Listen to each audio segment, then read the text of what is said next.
Good morning, ladies and gentlemen. Thank you for joining us here today at this press conference related to an operation that's been ongoing, quite frankly, for almost a decade now.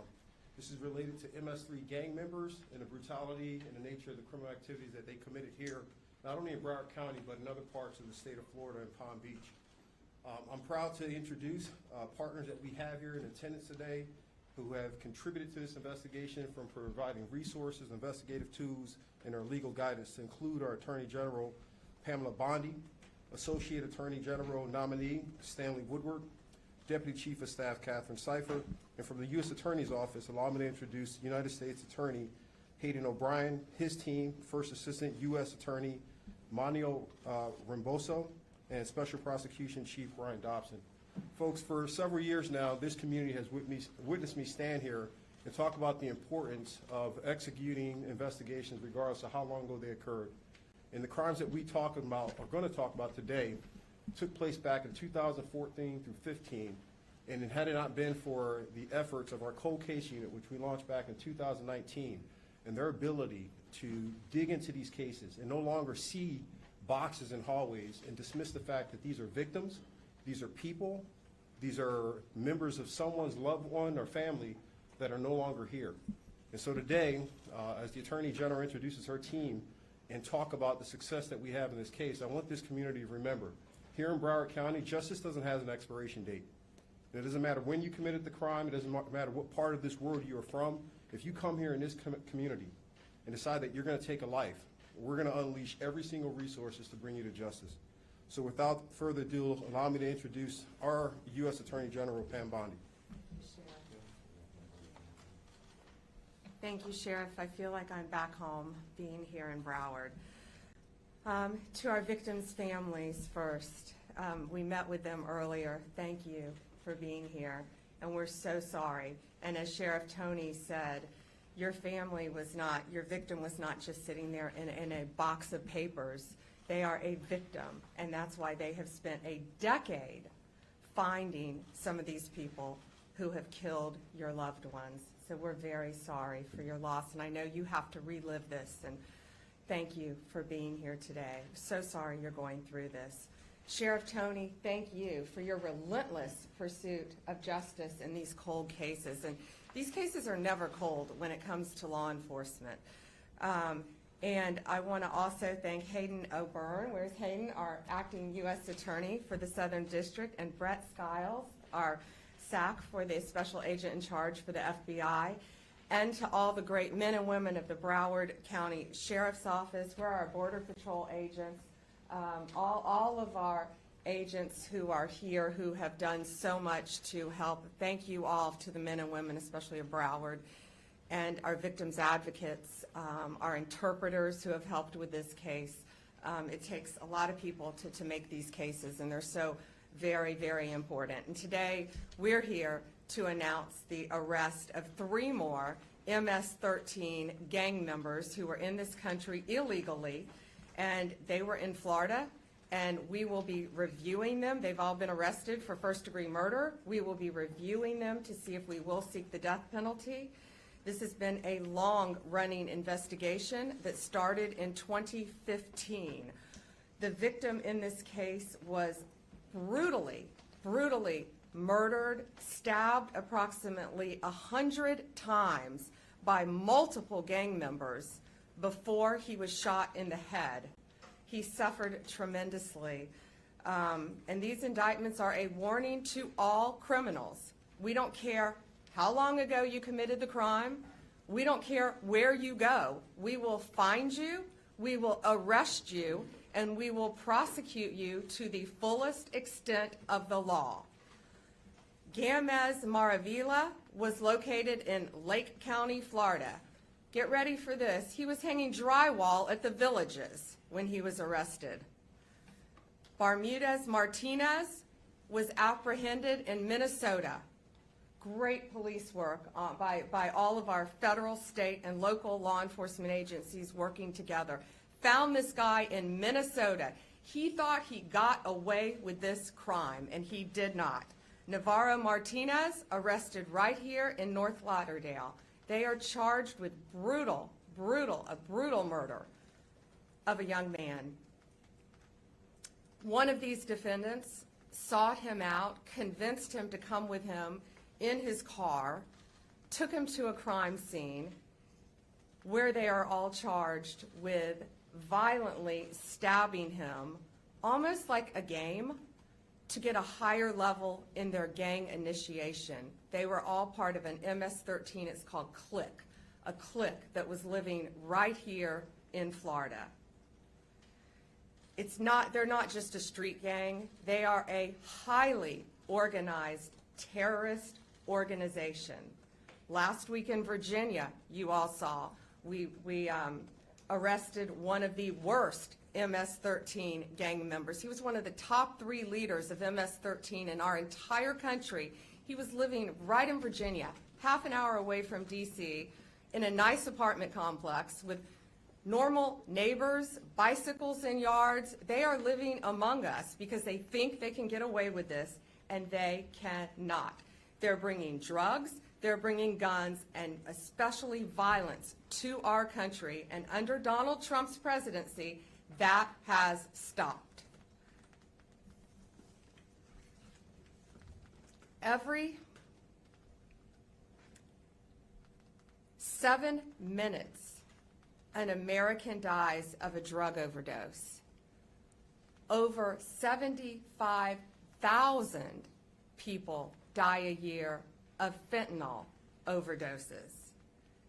More than 2 homicides an hour happen in America.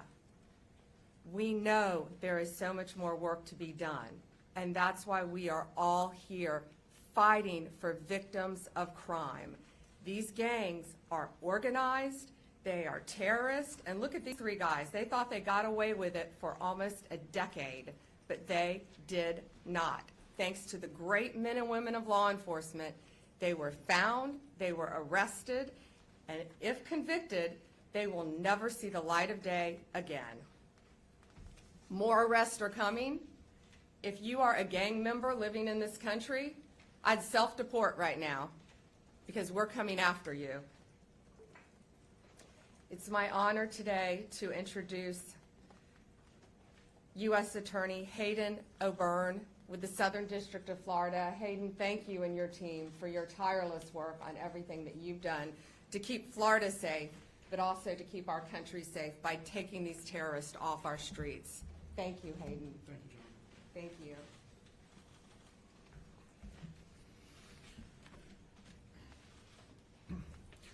Thank you, General Bondi, for your support of the really strong state and federal partnerships that we have here in Florida and elsewhere across the country. Today is just one example of what we can do when law enforcement works together as a team, as Sheriff Tony and General Bondi have demonstrated here with what we're able to do. When we join forces like this, we can solve cold cases from 10 years ago. We can solve these homicides. We can bring terrorists to justice. We can take back America, and I hope that we can provide some solace to the victims of these horrific, horrific crimes. Sheriff Tony, thank you so much for your support in this case. We wouldn't have been able to do it without you. Thank you for your support for so many things, including doing an excavation to find the body of the victim years after that lot was turned into a housing complex. Thank you to the cold case detectives and everyone else at your office that worked tirelessly to pursue these individuals, not just in South Florida, but across the country. I also want to thank the Palm Beach Sheriff's Office, Customs and Border Protection, Homeland Security Investigations, the Florida Department of Corrections, the Naval Criminal Investigative Service, and everyone else that was involved in this prosecution. We couldn't have done it without you, but when we work together, we can achieve these indictments and we can secure the convictions of these terrorists. The United States Attorney's Office and the Department of Justice, we will not stop working to pursue these terrorists and take back America. Thank you. I'd like to welcome to the stage the SAC of the Miami Field Office of the FBI, Brett Stiles.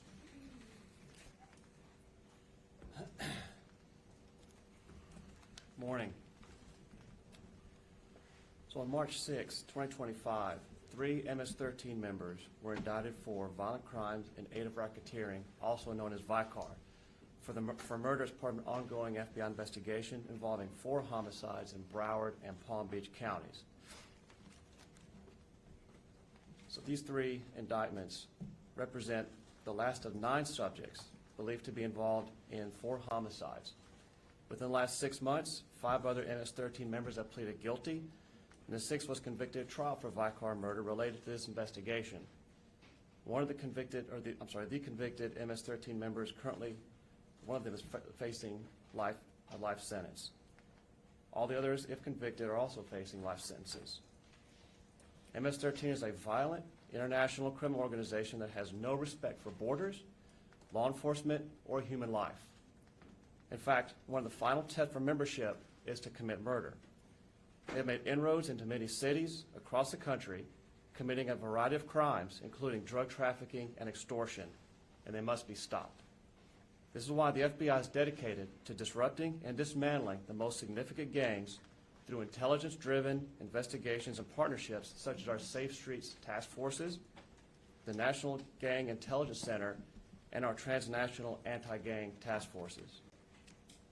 Again, I want to thank our partners in this complex investigation, to include the U.S. Attorney's Office, Customs and Border Protection, the Broward Sheriff's Office, U.S. Border Patrol, Homeland Security Investigations, the Palm Beach Sheriff's Office, and the Florida Department of Corrections Office of the Inspector General.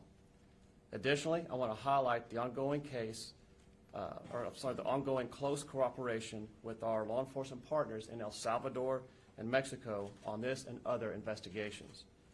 Only through the hard work and diligence of law enforcement professionals within these organizations was this investigation a success. And the fight isn't over. Together, as a great law enforcement community, we're better positioned to root out any gang that seeks to commit violence against our citizens and the communities that we serve. So now to the South Florida community. We encourage anyone who may have information about gang activity to come forward and report it. This information is vital to our ability to keep the South Florida community safe. Thank you. Thank you, and thank you to Director Patel. You have, both the FBI has been working tirelessly to take these illegal aliens and all of these criminals off of our streets. Are there any questions?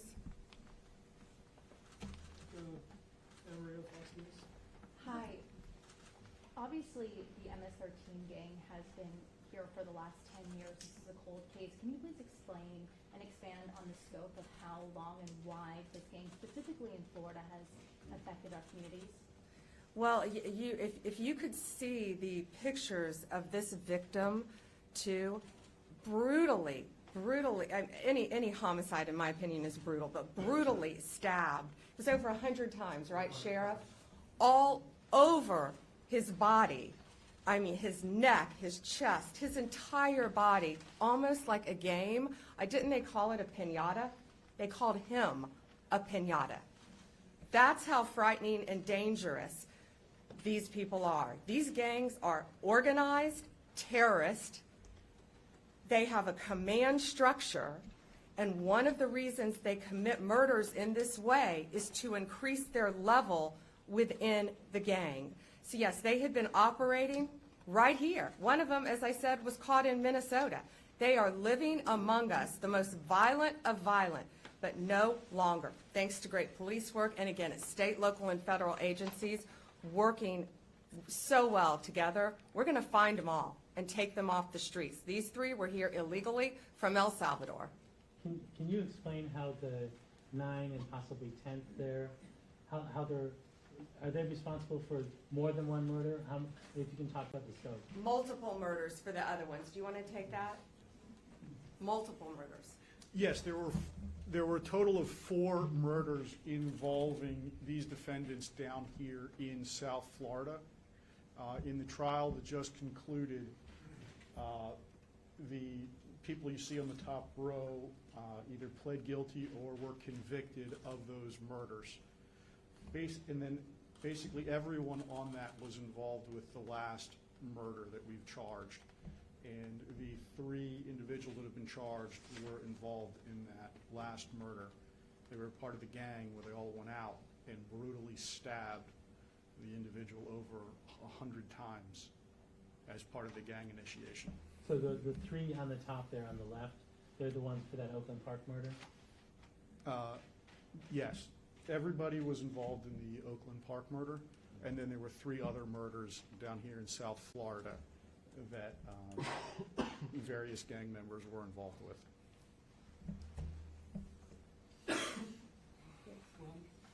Ms. Bondi, a question not related to this terrible tragedy. As you know, it is routine for the department and the FBI to investigate matters such as the signal scandal, the interactions, inappropriate interactions between some of these cabinet secretaries on secure national defense information. Last week, you told a reporter that the reason you have chosen not to investigate that was because you viewed this information as not being classified. The predicate for opening investigations in the past has not been classification. It's been sensitive national security information. So I have 2 questions. First, can you tell me how you know it wasn't classified if you haven't investigated? And secondly, have you discussed this matter with the president or anyone else in the White House? I have not discussed it with the president. And secondly, the agencies themselves said it was sensitive, not classified. I believe one inspector general is looking at it now. Those cases would have to be referred to me. They have not been referred to me. They are being looked at interagency currently. Does the Anyone FBI have else? latitude to open an investigation independently? No, nothing has been referred to us. These are intelligence agencies, and they are reviewing it internally. All right, thank you all so much. I can take one more. Thanks. Hi, Betsy Klein, CNN. Yeah, hey, Betsy. On the topic of deportation flights, were you informed of Judge Boasberg's March 15th verbal order to turn planes around, and were you involved in the decision to defy that order? I don't think anyone defied an order by a judge. That's pending in court right now. I think our attorneys have argued in court. I think there were arguments yesterday. We're awaiting a ruling. I anticipate this will go to the Supreme Court, be ruled in our favor. I don't believe anyone defied a court order. I think testimony came out in court that those planes not only had taken off, but were outside of American airspace. Moreover, they were illegal aliens from El Salvador, just like these guys on this chart, who are committing violent murders throughout our country. They were some of the worst to qualify under the Alien Enemies Act, and we should be concerned about the victims of these crimes here in our states more than these defendants. Were you involved Thank in you that all. decision?